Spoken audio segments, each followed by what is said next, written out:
बिरला साहब ने किसी घटना का उल्लेख नहीं किया, प्रकारांतर से गंभीर टिप्पणी भी कर दी उनके ऊपर, जो उन्होंने बैकग्राउंड में बातें कही।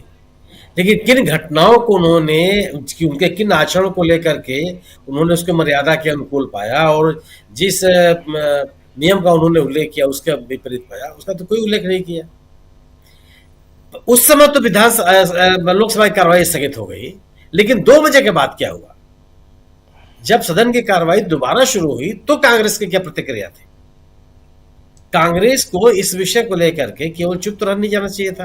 राहुल गांधी ने जो बातें सदन के बाहर कही हैं वह संसदीय कार्य का हिस्सा नहीं है। 2 बजे जब सदन की कार्रवाई, 2 बजे आमतौर पर अगर आप किसी व्यक्ति से पूछेंगे तो ये कहेगा कि 2 बजे तो लंच हो जाता है।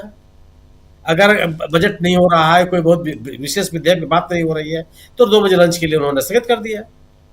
लेकिन अगर कांग्रेस को आपत्ति है जो राहुल गांधी ने कहा, और आपत्ति होनी भी चाहिए, अगर आप कोई बात आपने कही और सीधे सीधे विपक्ष के नेता को इंगित करके आपने कहा और विपक्ष के नेता ने अपना पक्ष रखने की कोशिश की और आप एब्रप्टली आपने मना कर दिया कि आपने स्थगित कर दिया सदन।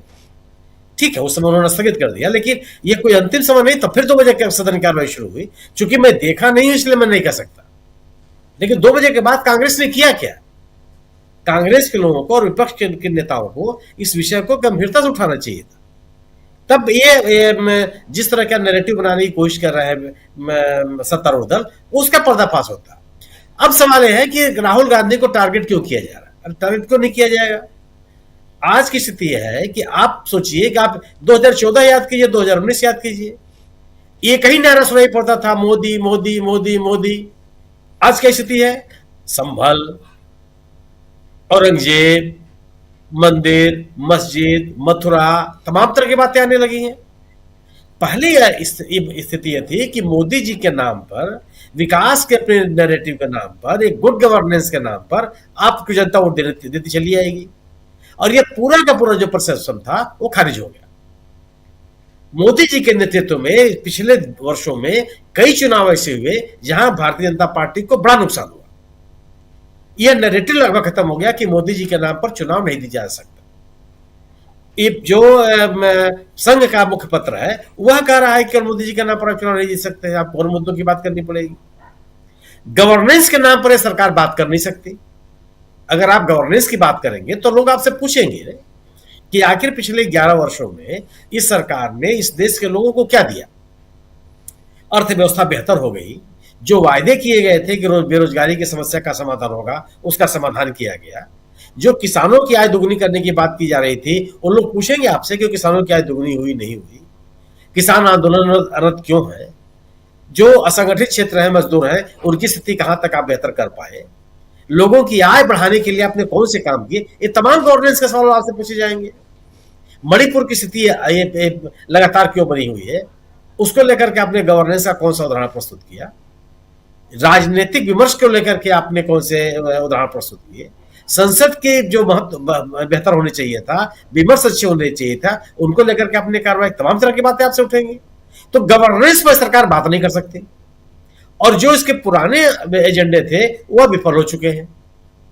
लोगों ने आपको एक विकास के नाम पर जन समर्थन दिया, वो बात खत्म हो गई। अब सवाल यह है कि अगर आपके पास वो नेता, जिस नेता के नाम पर, जिस व्यक्ति चेहरा दिखा करके आप जन समर्थन हासिल कर रहे थे और उसकी लोकप्रियता लगातार घटती चली जा रही है, वो अकेला चेहरा नहीं रह गया जिसके नाम पर आप चुनाव जीत सके, तो स्वाभाविक सी बात है कि जिस व्यक्ति से ये चुनौती मिल रही है उस व्यक्ति को खारिज किया जाए, उस व्यक्ति की लोकप्रियता को प्रभावित किया जाए, और वो हो नहीं पा रहा है। आज स्थिति है कि भारत जोड़ो यात्रा के बाद से राहुल गांधी इस देश में विपक्ष के एकमात्र नेता के रूप में स्वीकृत हुए। वह विपक्ष की आवाज बनकर के आए। इस चुनाव में कांग्रेस का और विपक्ष का, इंडिया दल समूह का प्रदर्शन भी बहुत ही शानदार रहा, जो जिसकी अपेक्षा बीजेपी कभी नहीं करती थी। बीजेपी ने जो नैरेटिव्स बनाए थे, और आज के में जब हम आप चर्चा कर रहे हैं तो उस स्थिति में विपक्ष का सबसे बड़ा चेहरा राहुल गांधी है। जिस विपक्ष को भारतीय जनता पार्टी लगातार खारिज करने का प्रयास करती रही, अविश्वसनीय बनाने का प्रयास करती रही, यह लोगों के बीच में सवाल पूछती रही कि आखिर विपक्ष है कहां, उस विपक्ष को राहुल गांधी ने लोगों के बीच में विश्वसनीय बनाया। जनता से जुड़े हुए सवालों को लेकर के वो लगातार सक्रिय रहे। विपक्ष के नेता के ऊपर अब कोई भ्रष्टाचार का आरोप ये पार्टी साबित नहीं कर पाई। आज वही पुराने राग लापे जा रहे हैं कि नेशनल अदालत के मुद्दे को लेकर के ये जमानत पर है। अरे जमानत पर है, उस जमानत को रद्द कराने के लिए कौन से आपने प्रयास किए? जी जमानत कौन सा ऐसा आश्वासन है जिसको लेकर के जिसको खारिज नहीं कराया जा सकता? तमाम लोगों के जमानत का विरोध करती है सरकार। कोर्ट में जाकर कहती है कि साहब ये जमानत जो दिया गया है इसे विचार किया जाए, इसको रद्द किया जाए। ये नया अभिलेख हमारे पास सामने है। तो उस मसले पर भी आप कुछ नहीं कर पाए अदालत में, और अदालती कार्रवाई का श्रेय आप ले नहीं सकते। तो राहुल गांधी को घेरना, राहुल गांधी को अविश्वसनीय बनाना, उन पर प्रहार करना, यह भारतीय जनता पार्टी के लिए बहुत स्वाभाविक है। यह उसकी राजनीतिक जरूरत बन गई है। अगर वो राहुल गांधी पे प्रहार नहीं करेगी तो उसके लोकप्रियता में, उसके नेताओं के लोकप्रियता में जो गिरावट आई है और तेजी से बढ़ती चली जाएगी। आज राहुल गांधी उन सभी लोगों के विश्वास के केंद्र बन के हो रहे हैं जो भारतीय जनता पार्टी के रीति नीति से असहमत है। वो भारतीय जनता पार्टी के साथ खड़े होने के लिए तैयार नहीं है, उनको निराशा हाथ लगी। और भारतीय जनता पार्टी का जो ये ध्रुवीकरण की कोशिशें हैं, उन कोशिशों को भी राहुल गांधी ने रोकने की कोशिश की। अब वो भी नहीं चलने वाला है। तो स्वाभाविक सी बात है कि राहुल गांधी टारगेट होंगे। राहुल गांधी टारगेट नहीं होंगे ये तो मैंने सोच के बाहर है। लेकिन ये जरूर है कि भारतीय जनता पार्टी का जो ये तरीका, संसद चलाने का जो उन्होंने तरीका अपनाया, इससे भी उनकी प्रतिष्ठा बढ़ने वाली नहीं है। राहुल गांधी बिल्कुल आप हमला कीजिए, आपका राजनीतिक प्रतिद्वंदी है वो, लेकिन ये तरीका नहीं। अगर आप बोलने की कम अवसर नहीं देंगे तो आप व्यक्ति बोलेगा कहां? फिर यह बात राहुल गांधी या विपक्ष के नेता लगातार कहते रहे हैं कि संसद में उनको बोले नहीं दिया जाता, ये तो प्रमाणित होती है। आपने सरेआम, आप एक पहले आरोप ये लगते थे कि आप उनके माइक बंद कर देते हैं, आज आप सदन की कार्रवाई स्थगित कर देते हैं। एक स्टेप आगे चले गए कि जब आपको कहने का मौका आएगा सदन की कार्रवाई स्थगित कर दी जाएगी, और सदन की कार्रवाई में नेता विपक्ष का की जो बात है वो अभिलेख में शामिल नहीं हो पाएगा। ये एक तरीका अपनाया गया, ये तो कहीं से भी स्वीकार नहीं हो सकता। और भारतीय जनता पार्टी इन तौर तरीकों से अपनी विश्वसनीयता को, गिरती विश्वसनीयता को बहाल नहीं कर सकती।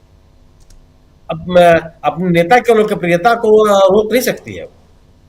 और ये जो इनके अपने नैरेटिव्स हैं, ये ध्रुवीकरण के, अब वो चलने वाले नहीं है।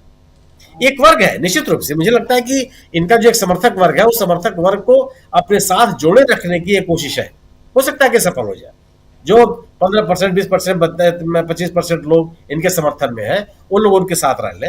लेकिन जिनके समर्थन से आप सत्ता में आते हैं, उनमें जो बिखराव शुरू हुआ है, उस बिखराव को रोकने के लिए आपके पास कोई एजेंडा नहीं है।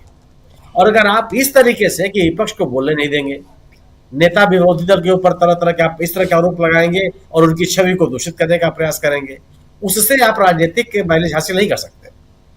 राहुल गांधी का मुकाबला करने के लिए, राहुल गांधी को चुनौती देने के लिए आप राजनीतिक तरीके से ही चुनौती दे सकते हैं कि जो बात राहुल गांधी कर रहे हैं वो कितनी सही है, कितना देश हित में है, नहीं है, और जनहित में बात कर रहे हैं, नहीं कर रहे हैं।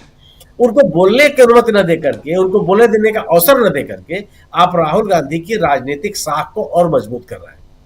और राहुल गांधी की बढ़ती हुई राजनीतिक साख भारतीय जनता पार्टी के लिए बहुत ही घातक है।